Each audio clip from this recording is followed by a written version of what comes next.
আল্লাহ তাআলা কোরআনের শুরুতেই বলছেন, সূরাতুল আসরের শুরুতেই বলছেন ওয়াল আসরি, সময়ের কসম। আল্লাহ তাআলা সময়ের কসম দিয়েছেন। কারণ কি এতগুলো জিনিস থাকতে আল্লাহ কেন সময়ের কসম দিলেন?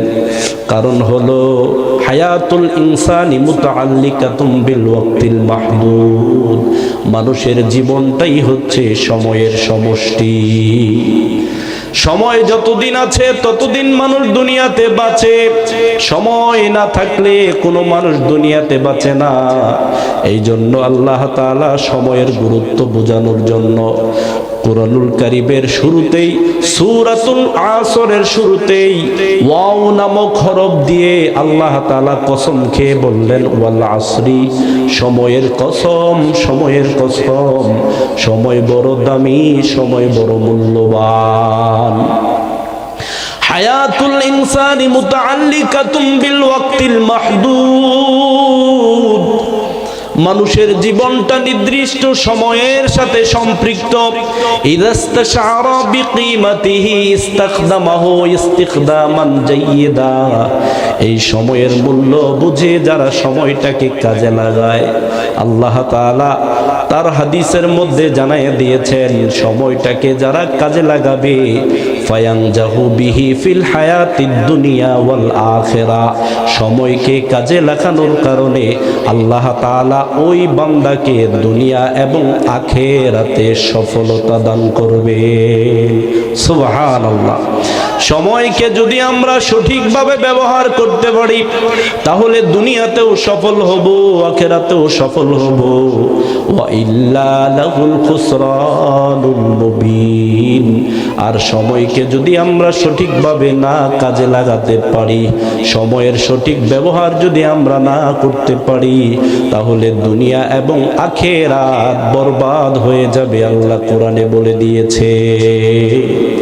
সম্মানিত ভাইয়েরা, অফুরন্ত সময় দিয়ে আল্লাহ আমাদেরকে দুনিয়াতে পাঠায় নাই।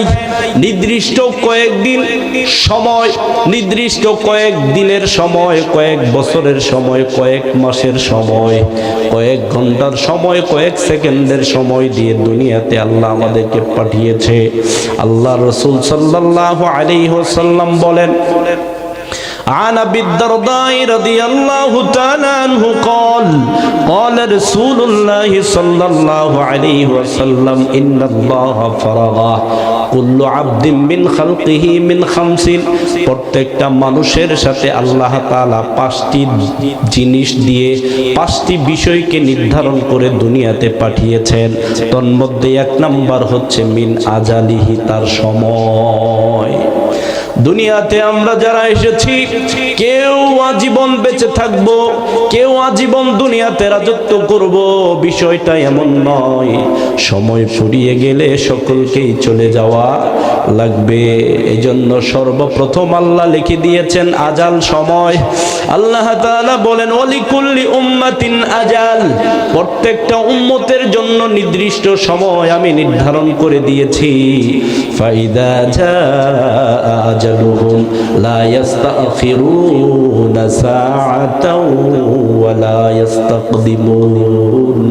সময় যখন শেষ হয়ে যাবে, সময় যখন ফুরিয়ে যাবে, কাউকে এক সেকেন্ড বেশি সময় দেওয়া হবে না, এক সেকেন্ড পরেও সময় দেওয়া হবে না। ঠিক টাইমে মালাকুল মউত আপনাকে আমাকে দুনিয়া থেকে নিয়ে যাবে। এজন্য সম্মানিত ভাইয়েরা, সময়ের বড় দাম, সময়ের বড় দাম। সময়কে যারা কাজে লাগাবে দুনিয়া এবং আখিরাতে তারা সফল হবে। আল্লাহ তাআলা কুরআনুল কারীমের মধ্যে এজন্য সময়ের কসম করে বলেছেন ওয়াল আসরি, সময়ের কসম করলাম, সময়ের কসম দিলাম। সময়টাকে যারা কাজে লাগাবা আমি আল্লাহ তাআলা ঘোষণা করলাম দুনিয়া এবং আখিরাতে সফল হবে। আমরা দুনিয়া এবং আখিরাতে সফল হতে চাইলে সময়টাকে কাজে লাগাতে হবে আল্লাহর রাস্তায়। আর যদি সময়টাকে কাজে না লাগাই, দুনিয়া এবং আখিরাত ক্ষতিগ্রস্ত হয়ে যাবে। আল্লাহ তাআলা কোরআনে বলে দিয়েছেন, আল্লাহ তাআলা বলেন ইন্নাল ইনসানা লাফি খুসরিন, নিশ্চয়ই মানুষ ক্ষতির মধ্যে আছে। নিশ্চয়ই মানুষ ক্ষতির মধ্যে ডুবে আছে। এবার কুরআনুল কারীমের মধ্যে প্রশ্ন করলাম, হে কোরআন, তোমার মধ্যে তো সব কিছুর বর্ণনা আছে, এবার আমি তোমার কাছে জানতে চাই, কোরআন বলো তো কারা কারা ক্ষতির মধ্যে আছে? আল্লাহ শুধু কোরআনে বলেছেন মানুষ ক্ষতির মধ্যে আছে, কিন্তু কারা কারা ক্ষতির মধ্যে আছে এই আয়াতের মধ্যে আল্লাহ বলে নাই। কোরআনের বিভিন্ন সূরার বিভিন্ন আয়াতের মধ্যে আল্লাহ যারা যারা ক্ষতিগ্রস্ত আছে তাদের পরিচয় সুন্দরভাবে দিয়েছেন। সম্মানিত ভাইরা, আমি এই সূরার এই আয়াতটা নিয়ে গবেষণা করতে লাগলাম। গবেষণা করে করে দেখা গেল আল্লাহ তাআলা যারা দুনিয়া এবং আখিরাতে ক্ষতিগ্রস্ত হবে তাদের পরিচয় আল্লাহ কোরআনে দিয়েছেন। কোরআন গবেষণা করতে গিয়ে পাওয়া গেছে একজন না দুইজন না অনেক অনেক মানুষ বিভিন্ন কারণে ক্ষতিগ্রস্ত আছে। একটা একটা করে বলার চেষ্টা করব, দিলের কান লাগায়া শুনেন, যে যেখানে আছে শুনেন। আল্লাহ তাআলা বলেছেন মানুষ ক্ষতিগ্রস্ত। এবার কোরআনের কাছে যখন প্রশ্ন করলাম কারা কারা ক্ষতিগ্রস্ত, কোরআনের মধ্যে আল্লাহ তাআলা সব কিছু খুলে খুলে বর্ণনা করে দিয়েছেন। এবার কারা কারা ক্ষতিগ্রস্ত তাদের সিরিয়ালগুলো আল্লাহ তাআলা এক এক করে কোরআনে দিয়েছেন। আমরা এখানে বলার চেষ্টা করব, সাথে সাথে মিলিয়ে নিব যেই কারণে আমরা ক্ষতিগ্রস্তের ব্যাপারে আল্লাহ কোরআনে বলছেন। সেই দোষগুলো যদি আমাদের মধ্যে থাকে আমরা সেগুলোকে সংশোধন করে নেওয়ার চেষ্টা করব ইনশাআল্লাহ। সম্মানিত ভাইয়েরা, কোরআন গবেষণা করতে গিয়ে পাওয়া গেছে, আমি আয়াতের উপর গবেষণা করতে পেয়েছি একজন না দুইজন না, পৃথিবীর মধ্যে 20 প্রকারের মানুষ প্রায় ক্ষতিগ্রস্ত। 20 প্রকারের মানুষ ক্ষতিগ্রস্ত আছে 20টা কারণে। আল্লাহ তাআলা তৌফিক দান করলে বলার চেষ্টা করব, আপনারা দোয়া করবেন। এক নাম্বার যারা ক্ষতিগ্রস্ত, আল্লাহ তাআলা বলেন ওয়া মান ইয়াকফুর বিল ঈমানি ফাকাদ হাবিতা আমালুহু ওয়া হুয়া ফিল আখিরাতি মিনাল খাসিরিন। যারা আল্লাহর প্রতি ঈমান আনবে না, আল্লাহকে যারা বিশ্বাস করবে না, আল্লাহ তাআলা বলেন তাদের সমস্ত আমলগুলো বাতিল হয়ে যাবে, পরকালে তারা ক্ষতিগ্রস্তদের অন্তর্ভুক্ত হবে। তাহলে এক নাম্বার আয়াত থেকে বোঝা যায় ক্ষতিগ্রস্ত হবে তারা আল্লাহর প্রতি ঈমান আনবে না। যারা আমরা আল্লাহর প্রতি ঈমান এনেছি আমরা ক্ষতিগ্রস্তদের অন্তর্ভুক্ত নই, আলহামদুলিল্লাহ। সম্মানিত ভাইয়েরা, যারা আল্লাহর প্রতি ঈমান আনবে না, যারা কাফের, তারা ক্ষতিগ্রস্ত হয়ে যাবে। অন্য আয়াতের মধ্যে আল্লাহ তাআলা বলেন কাদ আফলাহাল মুমিনুন, যারা মুমিন তারা সফল হবে, আর যারা কাফের তারা ক্ষতিগ্রস্ত হবে, আল্লাহ কোরআনের মধ্যে বলে দিয়েছেন। তাহলে এক নাম্বার যারা ক্ষতিগ্রস্ত হবে আল্লাহর প্রতি যারা বিশ্বাস করবে না, আল্লাহকে যারা মানবে না, আল্লাহর প্রতি যারা ঈমান আনবে না, আল্লাহ তাআলা বলেন তাদের সমস্ত আমল বাতিল হয়ে যাবে। আয়াতের দিকে লক্ষ্য করলে বোঝা যায় আমল আল্লাহর দরবারে কবুল হওয়ার জন্য এক নাম্বার ঈমান লাগে। ঈমানবিহীন কোনো আমল আল্লাহর দরবারে কবুল হয় না। বেঈমানের কোনো আমল আল্লাহর দরবারে কবুল হয় না। বেঈমান যদি মসজিদ বানায় আল্লাহর দরবারে কবুল হবে না। বেঈমান যদি মাদ্রাসা বানায় আল্লাহর দরবারে কবুল হবে না। বেঈমান যদি পবিত্র মক্কা নগরীতে পবিত্র মক্কা শরীফের যদি হজ করে আল্লাহর দরবারে কবুল হবে না। বেঈমান যদি পবিত্র কাবা ঘরের রক্ষণাবেক্ষণ করে আল্লাহর দরবারে কবুল হবে না। বেঈমান যদি হাজীদের পানি পান করায় আল্লাহর দরবারে কবুল হবে না। তবে হ্যাঁ, কোনো মানুষ যদি ঈমানের সাথে যদি ভালো কাজ করে তাহলে ওই ঈমানদারের সব আমল আল্লাহর দরবারে কবুল হয়ে যাবে। সুবহানাল্লাহ। সম্মানিত ভাইয়েরা, কোন ইমানদার যদি মুসলমানের সাথে দেখা করে মুস্কি হাসি দেয়, সাথে সাথে আল্লাহ তাআলা ওই মুসলমানের আমল নামায় সাদাকা করার সওয়াব দান করে দেয়। সুবহানাল্লাহ। আর বেঈমান যদি মসজিদ বানায়, লক্ষ কোটি টাকা খরচ করেও যদি মসজিদ বানিয়ে দেয়, বেঈমান হওয়ার কারণে তাদের কোনো আমল কবুল হবে না। তার মানে এক নাম্বার বোঝা গেল, ওমা ইয়াকফুর বিল ঈমানি ফাকাদ হাবিতা আমালুহু ওয়া হুয়া ফিল আখিরাতি মিনাল খাসিরিন। আল্লাহ তাআলা বলেন, যারা আল্লাহকে মানবে না, আল্লাহর প্রতি ঈমান আনবে না, তাদের সব আমল বাতিল হয়ে যাবে এবং পরকালে তারা ক্ষতিগ্রস্ত হবে। এক নাম্বার। দুই নাম্বার হলো আল্লাহ বলেন, ওয়ালাকাদ উহিয়া ইলাইকা ওয়া ইলাল্লাযীনা মিন ক্বাবলিকা লাইন আশরাকতা লায়াহবাতান্না আমালুকা ওয়া লাতাকুনান্না মিনাল খাসিরিন। যারা আল্লাহকে মানবে, আল্লাহর প্রতি ঈমান আনবে, সাথে সাথে আল্লাহর সাথে যারা শিরিক করবে, শরীক করবে, আল্লাহর অংশীদার যারা স্থাপন করবে, আল্লাহ তাআলা বলেন ওই সমস্ত লোকেরা দুনিয়া এবং আখিরাতে ক্ষতিগ্রস্ত হয়ে যাবে। নাউযুবিল্লাহ পড়ি। সম্মানিত ভাইয়েরা, দুই নম্বর যারা ক্ষতিগ্রস্ত হবে তারা হচ্ছে যারা আল্লাহর সাথে শিরিক করে, আল্লাহর সমকক্ষ যারা নির্ধারণ করে, আকীদায় যারা শিরিক করে, ইবাদতে যারা শিরিক করে। বলেন তো আমাদের জীবনের মালিক কে? হায়াতের মালিক কে? মৌতের মালিক কে? বাচ্চা দেওয়ার মালিক কে? বাচ্চা নেওয়ার মালিক কে? সব কিছুর প্রয়োজন যিনি পূরণ করে দিতে পারেন তিনি তো আমার আল্লাহ। কিন্তু আমাদের দেশে দেখা যায় গো, আল্লাহ সব কিছুর পূরণ করে দিতে পারে, সব কিছুর প্রয়োজন যদিও আল্লাহ পূরণ করে দিতে পারে, এক শ্রেণীর মানুষদেরকে দেখা যায় আল্লাহর কাছে চায় না, মাজারে গিয়ে পীর বাবার কাছে চায়। কথা বলেন না কেন? পীর বাবার কাছে যায়, সেইখানে গিয়ে বিভিন্ন রকম শিরকি কার্যকলাপ করে সেজদা দেয়, বিভিন্ন রকম হাদিয়া দেয়, বিভিন্ন রকম হাদিয়া তাদেরকে দিয়ে খুশি করে, তাদের কাছ থেকে তারা তাদের কার্য উদ্ধার করতে চায়। কিন্তু সম্মানিত ভাইরা, আমাদের সব প্রয়োজন যিনি পূরণ করে দিতে পারে তিনি তো আমাদের আল্লাহ। তিনি কে?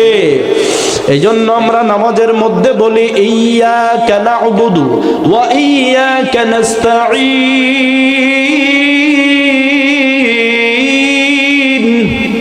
হে আল্লাহ, আমরা শুধু তোমারই ইবাদত করি এবং আমাদের জীবনের যত চাওয়া সব কিছু তোমার কাছেই চাই। আমরা নামাজের মধ্যে বলি, আল্লাহ তোমার ইবাদত করি, তোমার কাছে সাহায্য চাই।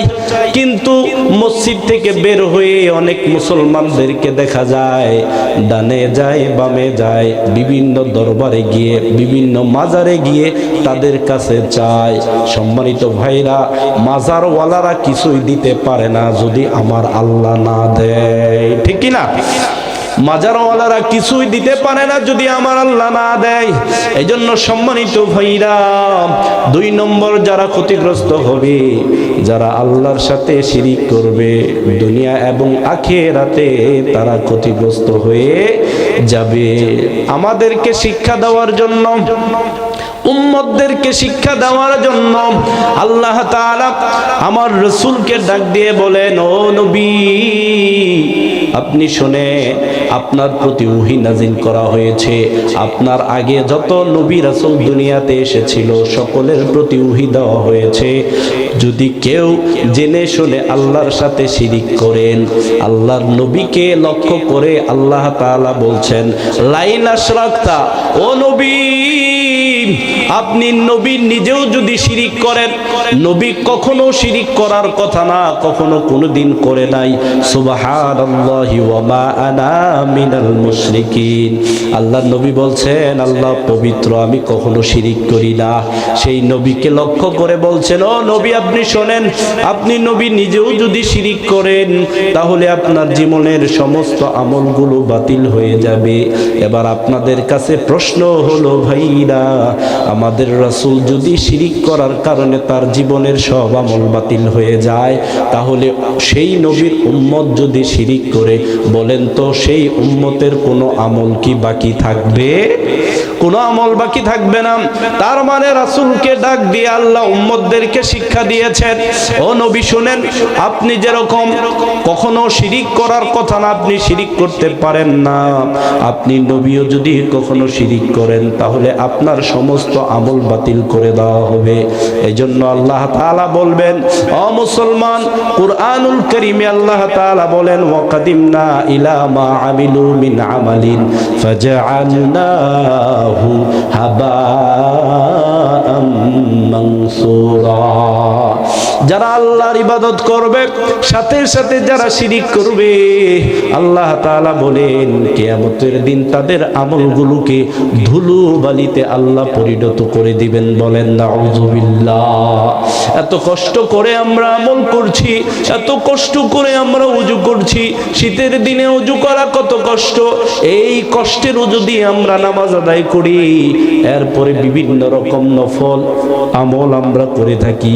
কিয়ামতের দিন এই আমলগুলো যদি আল্লাহ আমাদের ধুলো বালিতে পরিণত করে দেয়, তাহলে আমরা ক্ষতিগ্রস্ত হয়ে যাব। ধুলো বালিতে আল্লাহ কেন পরিণত করে দিবেন? শিরিক করলে আল্লাহ আমল দুলুবালিতে পরিণত করে দিবেন।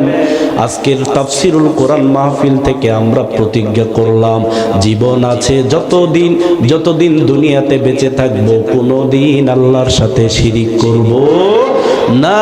এই মাথাটা আমরা আল্লাহর জন্য নত করব, দুনিয়ার কোনো মাখলুকাতের জন্য এই মাথাটা নত করব না। দুনিয়ার কাউকে খুশি করার জন্য আমরা মাথা নত করব না। দুনিয়ার কারো পায়ে আমরা সেজদা দিব না। সেজদা যদি দিতেই হয়, একজনের কুদরতি পায়ে দিব। বলেন তিনি কে? আল্লাহ তাআলা বলেন, লা তাসজুদু লিশ-শামসি ওয়ালা লিল-কমারি ওয়াসজুদু লিল্লাহ। সূর্যকে সেজদা করিও না, চন্দ্রকে সেজদা করিও না। সেজদা যদি দিতেই হয়, একজনকে দাও। বলেন তিনি কে? আল্লাহকে যদি আমরা সেজদা দেই, লাভ কি হবে? রাসূলুল্লাহ সাল্লাল্লাহু আলাইহি ওয়াসাল্লামের একজন সাহাবী ছিলেন, নাম হচ্ছে রাবিয়া রাদিয়াল্লাহু তাআলা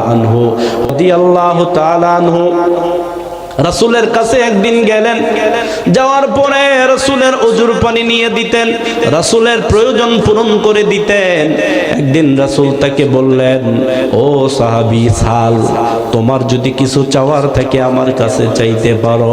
এবার সাহাবী বললেন, ইয়া রাসূলুল্লাহ, ইয়া হাবিবাল্লাহ, আমার জীবনের একটাই তো চাওয়া, সেটা হলো আমি আপনার সাথে জান্নাতে থাকতে চাই। সুবহানাল্লাহ বলেন। রাসূলের সাথে জান্নাতে থাকার ইচ্ছা পোষণ করলেন ওই সাহাবী। এবার রাসূল ডাক দিলেন, আওয়া গায়রা যালিক, এইটা ছাড়া আরো কিছু চাও নাকি? সেটা চাইতে পারো। এবার সাহাবী বললেন, না না না, যেহেতু আপনি চাইতে বলেছেন, আপনার কাছে যদি চাইতে হয়, আমি একটা জিনিসই চাই, সেটা হলো জান্নাতে আপনার সঙ্গী হতে চাই, আপনার সাথে থাকতে চাই। এবার রাসূল বললেন, জান্নাতে যদি আমার সাথে থাকতে চাও, তাহলে আমাকে তুমি সাহায্য করো। ফাআইনি বিকাসরাতিস সুজুদ, বেশি বেশি সেজদার মাধ্যমে তুমি আমাকে সাহায্য করো। কারণ যত বেশি সেজদা তুমি আল্লাহকে দিবা, তত সহজেই আমার সাথে জান্নাতে থাকতে পারবা।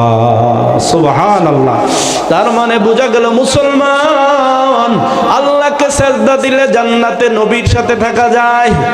আল্লাহকে সেজদা দিলে দুনিয়াতে মর্যাদা বেড়ে যায়। আল্লাহকে সেজদা দিলে জীবনের গুনাহগুলো মাফ হয়ে যায়। এজন্য আমরা আল্লাহকে সেজদা দিব, অন্য কাউকে সেজদা দিব না। অন্য কাউকে সেজদা দিলে কি হবে? আল্লাহ তাআলা বলেন, আল্লাহ ছাড়া অন্য কারো পায়ে যদি কেউ সেজদা লাগায়, আল্লাহ বলেন, ওয়া মাই ইউশরিক বিল্লাহ ফাকাদ হারামাল্লাহু আলাইহিল জান্নাহ ওয়া মাআওয়াহুন নার। আল্লাহ ছাড়া অন্য কারো পায়ে যারা সেজদা দিবে, আল্লাহর সাথে যারা শরীক করবে, আল্লাহ তাআলা বলেন ওই সমস্ত বান্দা বান্দির উপর আল্লাহর জান্নাত হারাম হয়ে যাবে। নাউজুবিল্লাহ বলেন।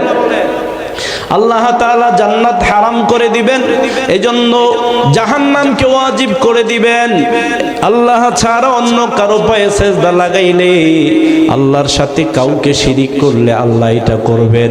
কাজেই সম্মানিত ভাইরা, আজকের এই তাফসীরুল কোরআন মাহফিল থেকে আমরা মেসেজ জানাতে চাই, পরিষ্কার বার্তা দিতে চাই, জীবন আছে যতদিন সেজদা আমরা একজনকেই দিব, তিনি হচ্ছেন আল্লাহ। তিনি কে?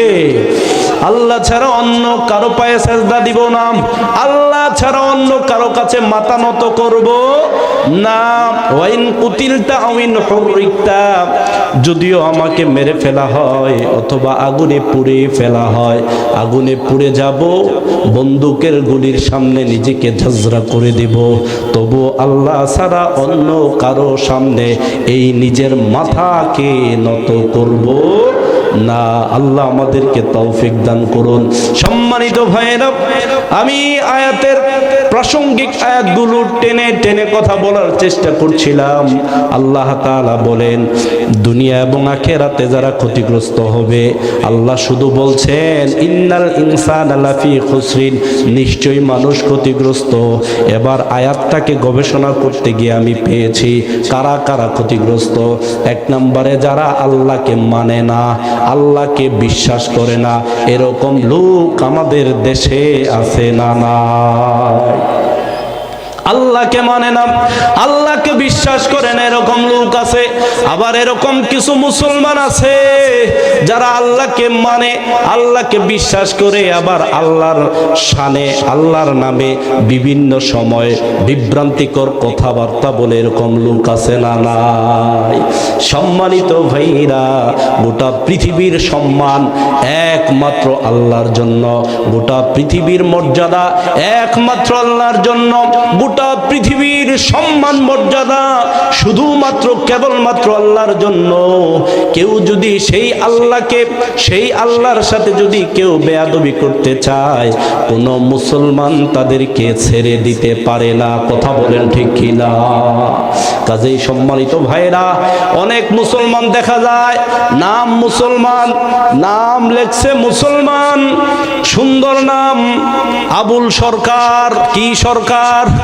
আবুল সরকার। কিছুদিন আগে আপনারা দেখেছেন আমার আল্লাহর নামে, আমার আল্লাহ তাআলার নামে বিভিন্ন রকম কটূক্তি করেছে, বিভিন্ন রকম অশালীন কথাবার্তা বলেছে।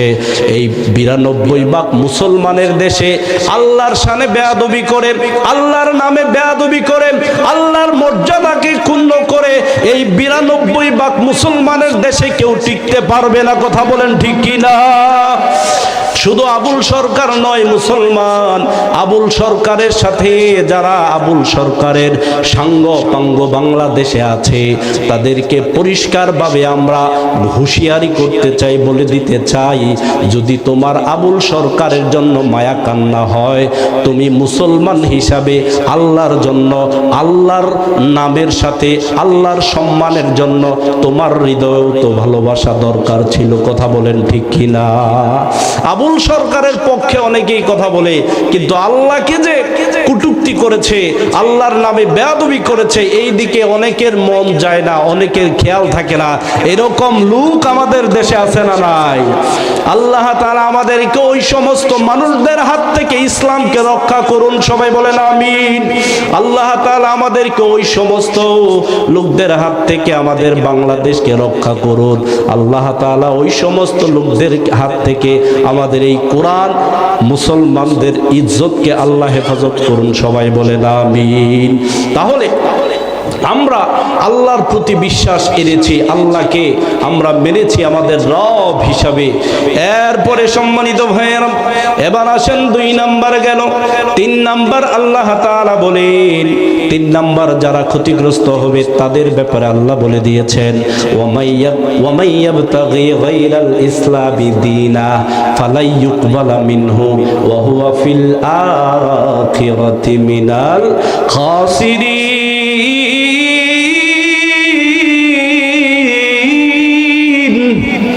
সম্মানিত ভাইরা, আল্লাহ আল্লাহ তাআলা 3 নম্বর যারা ক্ষতিগ্রস্ত হবে তাদের পরিচয় দিচ্ছেন। ইসলাম ছাড়া অন্য ধর্ম যারা মানবে আল্লাহ বলেন তারা ক্ষতিগ্রস্ত হয়ে যাবে, দুনিয়া এবং আখিরাতে তারা ক্ষতিগ্রস্ত হয়ে যাবে। বলেন আমাদের ধর্মের নাম কি? সবাই বলেন না কেন? আমাদের ধর্মের নাম হচ্ছে ইসলাম।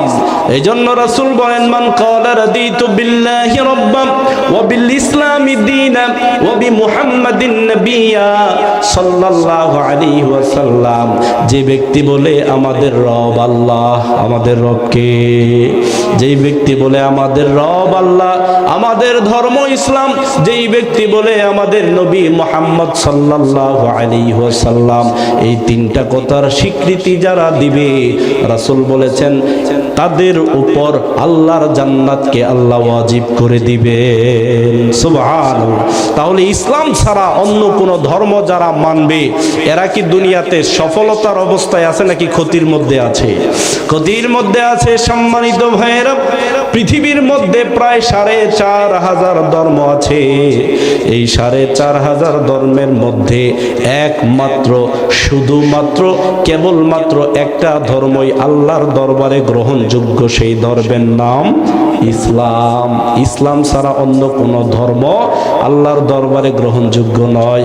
ইহুদি ধর্ম গ্রহণযোগ্য নয়, খ্রিস্টান ধর্ম গ্রহণযোগ্য নয়, বৌদ্ধ ধর্ম গ্রহণযোগ্য নয়, শিখ ধর্ম গ্রহণযোগ্য নয়, এরপরে জৈন ধর্ম গ্রহণযোগ্য নয়। একমাত্র যেই ধর্মটা আল্লাহ তাআলার কাছে গ্রহণযোগ্য সেই ধর্মের নাম কি? ইসলাম। আল্লাহ বলেন ইন্নাদ-দীনা ইনদাল্লাহিল ইসলাম, আল্লাহ তাআলার কাছে একমাত্র মনোনীত ধর্ম হচ্ছে ইসলাম। সেই ইসলাম ধর্মের অনুসারী আমরা মুসলমান, খুশি না বেজার? একটু আওয়াজ দিয়ে বলেন না আলহামদুলিল্লাহ। সম্মানিত ভাইয়েরা, দুনিয়া এবং আখিরাতে যারা ক্ষতিগ্রস্ত হবে 3 নাম্বার, ইসলাম ছাড়া অন্য কোন ধর্ম যারা মানবে। আমরা ইসলাম ছাড়া অন্য কোন ধর্ম মানতে চাই না, ইসলামের উপর থাকতে চাই। এজন্য রাসূলুল্লাহ সাল্লাল্লাহু আলাইহি ওয়াসাল্লাম জানাজার নামাজের 3য় তাকবীরে একটা দোয়া পড়তেন। আমরা সারা জীবন দোয়াটা পড়ি কিন্তু দোয়ার দিকে আমরা লক্ষ্য করি না। আল্লাহর রাসূল দোয়ার মধ্যে বলতেন, আল্লাহুম্মা মান আহইয়াইতাহু মিন্না ফাআহইহি আলাল ইসলাম ওয়া মান তাওয়াফাইতাহু মিন্না ফাতাওয়াফাহু আলাল ঈমান। হে আল্লাহ, যতদিন দুনিয়াতে বাঁচায়া রাখবা ততদিন আমাদেরকে ইসলামের উপর বাঁচায়া রাখো।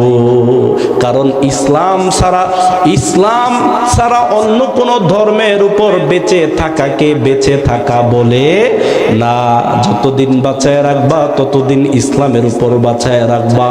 আর যেদিন তুমি আমাদেরকে মৃত্যু দিবা সেদিন ঈমানের সাথে আমাদেরকে মৃত্যু দিও। আমিন বলেন, আর একটু জোরে বলেন আমিন। সম্মানিত ভাইয়েরা, ইসলামের উপর আমাদেরকে যতদিন বেঁচে আছি ততদিন বেঁচে থাকতে হবে। ইসলাম ছাড়া অন্য কোন ধর্মের উপর বেঁচে থাকাকে বেঁচে থাকা বলে না।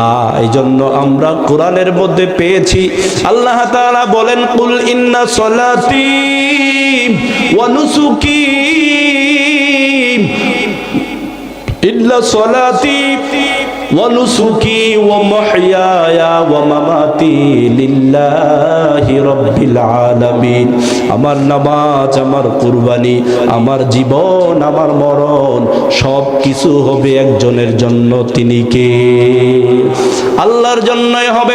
এজন্য সম্মানিত ভাইরা, যতদিন বেঁচে থাকবো ততদিন আমরা ইসলামের উপর বেঁচে থাকার চেষ্টা করব। আমিন বলে, আর একটু জোরে বলেন আমিন। এবার ইসলামের উপর কেমন ভাবে বেঁচে থাকবো? নামাজ পড়লে না ইসলামের উপর বেঁচে থাকা যায়? রোজা রাখলে না ইসলামের উপর বেঁচে থাকা যায়? মা বোনেরা পর্দা করলে ইসলামের উপর বেঁচে থাকা যায়? ব্যবসায়ীরা সৎ ব্যবসা করলে ইসলামের উপর বেঁচে থাকা যায়? কিন্তু আমানতের খেয়ানত করলে ইসলামের উপর বেঁচে থাকা যায় না। বেনামাজি হয়ে ইসলামের উপর বেঁচে থাকা যায় না। বেরোজাদার হয়ে ইসলামের উপর বেঁচে থাকা যায় না। বেপর্দা হয়ে ইসলামের উপর বেঁচে থাকা যায় না। নিজে ভালো অসৎ লোকের সাথে সঙ্গ দিলে ইসলামের উপর বেঁচে থাকা যায় না। এই জন্য যতদিন বেঁচে থাকবো নিজে ইসলাম মানবো এবং ইসলাম যারা মানে তাদের পক্ষে থাকবো। রাজি আছি কিনা মুসলমান? কারা কারা রাজি দুহাত তুলে দেখান। নারায়ে তাকবীর, লিল্লাহি তাকবীর। আল্লাহ তাআলা আমাদেরকে কবুল করুন, সবাই বলেন আমিন।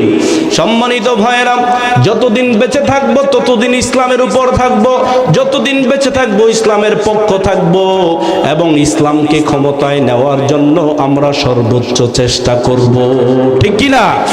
সর্বোচ্চ চেষ্টা করব ইসলামকে রাষ্ট্রীয়ভাবে ক্ষমতায় নেওয়ার জন্য। আমরা এমনি আছি বাংলাদেশ রাষ্ট্র ধর্ম ইসলাম, এমনি লেখে, কিন্তু বাস্তবেই রাষ্ট্র ধর্ম ইসলাম কিনা? আপনাদের কাছে প্রশ্ন, বেনামাজির কোনো শাস্তি বাংলাদেশে আছে? কথা বলেন না কেন? আছে? কোন জিনাকারের শাস্তি বাংলাদেশে নাই, কোন বেনামাজির শাস্তি বাংলাদেশে নাই, কোন হত্যাকারীর শাস্তি ওইভাবে বাংলাদেশে দেওয়া হয় না, মদখোরের শাস্তি বাংলাদেশে ওইভাবে দেওয়া হয় না। সম্মানিত ভাইয়েরা, এই কোরআনকে ইসলামকে যদি আমরা রাষ্ট্রীয় ক্ষমতায় নিতে পারি তাহলে বেনামাজির শাস্তিও এই জমিনে হবে। ঠিক কি না? চোরের শাস্তি এই জমিনে হবে, ডাকাতের শাস্তি এই জমিনে হবে, যারা মানুষকে কষ্ট দেয় তাদের শাস্তিও এই জমিনে হবে। আল্লাহ সেই সুন্দর ইসলামিক রাষ্ট্র আমাদেরকে কায়েম করার তৌফিক দান করুন, সবাই বলেন আমিন। আরেকটু আওয়াজ দিয়ে বলেন আমিন। সম্মানিত ভাইয়েরা, এই গেল 3 নাম্বার। 1 নাম্বার যারা আল্লাহকে বিশ্বাস করবে না, 2 নাম্বার যারা আল্লাহর সাথে শিরক করবে, 3 নাম্বার যারা ইসলাম ছাড়া অন্য কোন ধর্ম মানবে তারা ক্ষতিগ্রস্ত হবে। কে বলেছেন? সবাই বলেন, কে বলেছেন? আল্লাহ বলেছেন। এবার আসেন 4 নাম্বার। আল্লাহ তাআলা বলেন, কুল হাল নুনাব্বিউকুম বিল আখসারিনা আমালা আল্লাযীনা দাল্লা সা'য়ুহুম ফিল হায়াতিদ দুনিয়া ওয়া হুম ইয়াহসাবুনা আন্নাহুম ইউহসিনুনা সুনআ। 4 নম্বর যারা ক্ষতিগ্রস্ত হবে তারা হচ্ছে যারা শরীয়তের মধ্যে নতুন নতুন বিষয় আবিষ্কার করে, এক কথায় যারা বিদআত সৃষ্টি করে, যারা শরীয়তের মধ্যে নতুন নতুন ধর্ম, নতুন নতুন বিষয়, নতুন নতুন পদ্ধতি, নতুন নতুন সিস্টেম যারা চালু করবে, আল্লাহ তাআলা বলেন এরা দুনিয়া এবং আখিরাতে ক্ষতিগ্রস্ত হয়ে যাবে। সম্মানিত ভাইয়েরা, বিদআত বড় ভয়ানক জিনিস। যেই কাজটা রাসূল করে নাই, যেই কাজটা সাহাবায়ে কেরাম করে নাই, যেই কাজটা তাবেঈনরা করে নাই, যেই কাজটা তাবেঈন করে নাই, যেই কাজটা আইম্মাত, যেই কাজটা 4 ইমামের 1 ইমাম কেউ করে নাই, এই জাতীয় কাজগুলো যারা শরীয়তের মধ্যে চালু করে দেয় এটাই তো বিদআত। এটাই কি? বিদআত। আমাদের দেশে অনেক বিদআত আছে, অনেকের গায়ে লাগবে, অনেকের কষ্ট লাগবে। আমাদের দেশে মুসলমান মারা গেলে আমরা অনেক আনুষ্ঠানিক করে 3 দিন পালন করি, 7 দিন পালন করি, 10 দিন 14 দিন পালন করি, আছে না নাই? তাফসিরুল কোরআন মাহফিল থেকে চ্যালেঞ্জ দিয়ে গেলাম, রাসূলের কোনো একটা হাদিস দ্বারা প্রমাণ করতে পারবেন না মৃত ব্যক্তিকে কেন্দ্র করে খাওয়ানো রাসূল বলে গিয়েছেন, একটাও নাই। কিন্তু আমাদের দেশে আছে না নাই? কথা বলেন, আছে না নাই? অনেকের গায়ে লাগবে, হুজুর খাওয়াইলে দোষ কিনা? দোষ না, কিন্তু এটাকে আপনি শরীয়তের রেওয়াজ বানাতে পারেন না, শরীয়তের বিধান আপনি বানাতে পারেন না, এইটুকুন অধিকার আল্লাহ দেয় নাই। আল্লাহ তাআলা রাসূলের মাধ্যমে দ্বীনকে পরিপূর্ণ করে দিয়েছেন, যতটুকুন দিয়েছেন ততটুকুন আমাদের জন্য, আর যতটুকুন দেন নাই ততটুকুন আমাদের জন্য না। যেটা রাসূল আমাদেরকে দেয় নাই সেই জিনিসটা আমরা নিব না, আর যেইটা দিয়েছেন সেই জিনিসটা আমরা ছাড়বো না। সম্মানিত ভাইরা, এই জন্য বেদাত সৃষ্টি করা যাবে না। বেদাত বড় ভয়ানক জিনিস। রাসূলুল্লাহ সাল্লাল্লাহু আলাইহি ওয়াসাল্লাম বলেন, কিয়ামতের দিন আমার উম্মতের সাথে আমার দেখা হবে, আমি তাদেরকে হাউজে কাউসারের পানি পান করানোর জন্য সামনে আগায়া যাব। এবার যখন আমি তাদেরকে হাউজে কাউসারের পানি পান করাতে যাব, তখন আমার সামনে থেকে তাদেরকে টেনে হেসড়ে নেওয়া হবে। এবার আমি আল্লাহ তাআলার কাছে বলবো, ফাকুলু ইয়া রাব্বি মিন্নি মিন্নি ওয়া মিন উম্মতি, হে আমার রব, কেন আপনি এদেরকে আমার সামনে থেকে নিয়ে যান? এরা তো আমার উম্মত, এরা তো আমার উম্মত।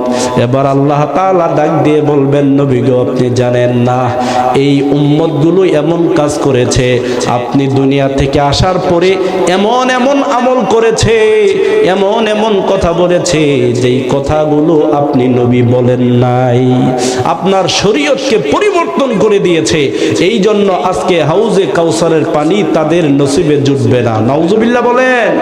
সম্মানিত ভাইরা, রাসূলের উম্মত হওয়ার পরেও যদি কিয়ামতের দিন আমরা হাউজে কাউসারের পানি পান না করতে পারি, বলেন তো এই কষ্টের চাইতে আরো কোনো কষ্ট আছে?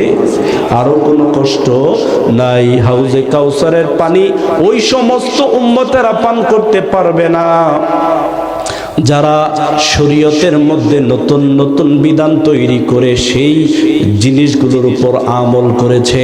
আমার সম্মানিত ভাইরা, বিদাত কি জিনিস, বিদাত কি জিনিস জানার জন্য আপনাদেরকে অনুরোধ করে গেলাম, পার্শ্ববর্তী মসজিদের ইমামের কাছ থেকে জেনে নেবেন, হুজুর কোন কোন কাজ করলে বিদআত হয় একটু জানাইয়া দেন, ওই কাজগুলো যেন আমরা ছেড়ে দিতে পারি। কারণ বেদআত যে করবে কিয়ামতের দিন রাসূলের হাউজে কাউসারের পানি পান করতে পারবে না। আমরা সকলে রাসূলের হাউজে কাউসারের পানি পান করতে চাই ইনশাআল্লাহ। তাহলে আমাদেরকে বেদআত করা যাবে না। কি করা যাবে না? সবাই বলেন। রাসূলুল্লাহ সাল্লাল্লাহু আলাইহি ওয়াসাল্লাম বলেন, কিয়ামতের দিন আমি এক একটা উম্মতের জন্য হাউজে কাউসারের পানি হাতে দাঁড়িয়ে থাকব। আমার রাসূল বলেন, যখন আমি শুনব আমার উম্মতেরা বিদআত করেছে, শরীয়তের পরিবর্তন করে দিয়েছে, এই শরীয়তের মধ্যে নতুন নতুন কাজ করেছে, এই কথা শোনার পরে রাসূল বলবেন, সুহকান সুহকান লিমান গায়্যারা বাদি, দূর হয়ে যাও, দূর হয়ে যাও যেই সমস্ত লোক আমার উম্মত হওয়ার পরেও আমার শরীয়তের মধ্যে পরিবর্তন করেছো, সংযোজন করেছো, বিয়োজন করেছো, তাদের জন্য আজকে আমি নবী হাউজে কাউসারের পানি পান করাবো না। নাউজুবিল্লাহ বলেন। সম্মানিত ভাইয়েরা, এত ধমক দিয়ে রাসূল বলবেন, অথচ হাদিসের মধ্যে পাওয়া যায় লিকুল্লি নাবিয়িন দাওয়াতুন, প্রত্যেক নবীর জন্য স্পেশাল দোয়া আছে। আদম নবী থেকে শুরু করে নবী ঈসা পর্যন্ত সব নবীরা দোয়াগুলো করে ফেলেছে, আমার নবী দোয়াটা করে নাই। উহুদে দান্দান মোবারক শহীদ করে দোয়াটা করে নাই। তায়েফের ময়দানে রাসূল রক্ত জড়িয়েছে, দোয়াটা করে নাই। আপনার আমার জন্য রাসূল দোয়াটা রেখে দিয়েছেন, কিয়ামতের দিন আপনার আমার পক্ষে সুপারিশ করে জান্নাতে নিয়ে যাওয়ার জন্য। সুবহানাল্লাহ বলেন। আরেকটু আওয়াজ দিয়ে বলেন সুবহানাল্লাহ। আবার সম্মানিত ভাইয়েরা, যেই রাসূল তায়েফের ময়দানে কষ্ট করেছে, দোয়াটা করলেন না। জিবরাইল আলাইহিস সালাম বললেন, নবী আপনি বলেন এই তায়েফবাসীকে আমি উল্টিয়ে দেই, পাহাড় সহ উল্টিয়ে দেই। আল্লাহর রাসূল যদি চাইতেন বদদোয়া করতে পারতেন, পারতেন কি পারতেন না? তায়েফের ময়দানে রাসূল বদদোয়া করে নাই, উহুদের ময়দানে রাসূল বদদোয়া করে নাই। আপনার আমার জন্য রাসূল দোয়াটা রেখে দিয়েছেন। এই দোয়ার উসিলা করে আল্লাহ তাআলার কাছে কিয়ামতের দিন উম্মতের পক্ষে রাসূল সুপারিশ করবেন। আমাদেরকে এক একজন উম্মতকে নিয়ে রাসূল জান্নাতে যাবেন। সেই রাসূল যদি কিয়ামতের ময়দানে আমাদেরকে তাড়িয়ে দেয় শুধু বিদআত করার কারণে, বলেন উম্মত হয়ে আমরা ভাগ্যবান হব নাকি কপাল পোড়া? কপাল পোড়া হয়ে যাব। কাজেই সম্মানিত ভাইরা, যতদিন বেঁচে থাকবো ততদিন আজকে থেকে এই তাফসীরুল কোরআন মাহফিল থেকে আমরা প্রতিজ্ঞা করছি, আমল করব কিন্তু বিদআত করব। সবাই বলবেন বিদআত করব সম্মানিত ভাইরা, এই জন্য বিদআত কি? জন্মদিন পালন করা বিদআত, মৃত্যুদিন পালন করা বিদআত। আমাদের দেশে জন্মদিন পালন করা হয় রাষ্ট্রীয়ভাবে, মৃত্যুদিন পালন করা হয় রাষ্ট্রীয়ভাবে। আমি আপনি বিদআত করতে না চাইলেও একেবারে ক্ষমতায় যারা বসে থাকে জোর করে আমাদেরকে বিদআত করায়, ঠিক কি না? এই জন্য এবার আমরা যারা আমাদেরকে বিদআত করিয়ে রাসূলের সুপারিশ থেকে বঞ্চিত করে, রাসূলের হাউজে কাউসারের পানি পান করা থেকে বঞ্চিত করে, ওই সমস্ত লোকদের পক্ষে নাই। এবার আমরা থাকবো কোরআনওয়ালাদের পক্ষে। কথা বলেন ঠিক কি না? রাজি আছেন মুসলমান? কাজেই সম্মানিত ভাইরা, সময় এসেছে, পরিবর্তনের সুযোগ এসেছে, সিদ্ধান্ত নেওয়ার সুযোগ এসেছে। আল্লাহ আমাদের সকলকে বুঝার তৌফিক দান করুন, সবাই বলেন আমিন। সম্মানিত ভাইরা, 20 প্রকার মানুষ ক্ষতির মধ্যে আছে। 4 নাম্বার চলে গেল, যারা বিদআত করবে তারা ক্ষতিগ্রস্ত। এবার আসেন 5 নাম্বার। আল্লাহ তাআলা বলেন যারা আমল করবে আল্লাহকে খুশি করার জন্য করবে না, আমল করবে কিন্তু আমলের মধ্যে ইখলাস যাদের থাকবে না, আল্লাহ তাআলা বলেন ইখলাসবিহীন আমল যারা করবে তাদের দুনিয়া এবং আখিরাত বরবাদ হয়ে যাবে। আমরা আমল করব কাকে খুশি করার জন্য? একটু আওয়াজ দিয়ে বলেন না, কাকে খুশি করার জন্য? আল্লাহ তাআলা বলেন ওয়ামা উমিরু ইল্লা লিয়াবুদুল্লাহ মুখলিসিনা লাহুদ্দিন। শুধুমাত্র কেবলমাত্র একমাত্র আল্লাহকে খুশি করার জন্যই আমল করতে হবে, আল্লাহকে খুশি করার জন্য ইবাদত করতে হবে। অন্য কাউকে খুশি করার জন্য, অন্য কাউকে দেখানোর জন্য আমল করা যাবে না। আমরা যদি আল্লাহকে খুশি করার জন্য আমরা যেই আমল করব সেটাই কবুল করে নেবেন কে? সবাই বলেন কে করে নেবেন?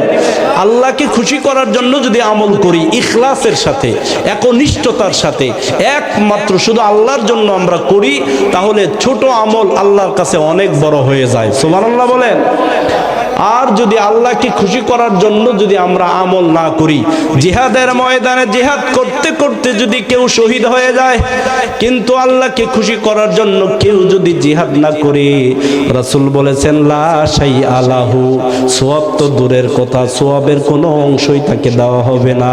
এজন্য জিহাদের ময়দানে যারা শহীদ হবে কিয়ামতের দিন 3 প্রকার মানুষ দিয়ে জাহান্নাম উদ্বোধন করবেন আল্লাহ। 1 নাম্বার হচ্ছে কারি সাহেব, হাফেজ সাহেব, কারি সাহেব। 2 নম্বর হচ্ছে সম্পদশালী দানশীল ব্যক্তি। 3 নম্বর হচ্ছে মুজাহিদ।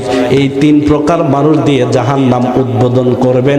কারণ এই 3 জন দুনিয়াতে কারি হয়েছে, সম্পদশালী দান করেছে, এরপর জিহাদের ময়দানে জিহাদ করে শহীদ হয়েছে। একটাও আল্লাহকে খুশি করার জন্য করে নাই, দুনিয়ার সুনাম জনপ্রিয়তা কামাই করার জন্য করেছে। এই জন্য এই 3টা ভালো মানুষ দিয়ে আল্লাহ জাহান্নামকে উদ্বোধন করবেন। কাজেই সম্মানিত ভাইরা, আমরা যত বড়ই আমল করি সব আমলের উদ্দেশ্য কার জন্য হতে হবে? সবাই বলেন না কেন, কার জন্য হতে হবে? তাফসীর মাহফিল করব আল্লাহকে খুশি করার জন্য, মসজিদ বানাবো আল্লাহকে খুশি করার জন্য, এরপরে ব্যবসা করব আল্লাহকে খুশি করার জন্য, রাজনীতিও করব আল্লাহকে খুশি করার জন্য। যেই দল করলে আল্লাহ খুশি হয় আমরা সেই দলের পক্ষে থাকব, আর যেই দল করলে আল্লাহ খুশি হয় না, শয়তান খুশি হয়, সেই দল আমরা কখনোই করব না। আল্লাহ আমাদেরকে বোঝার তৌফিক দান করুন।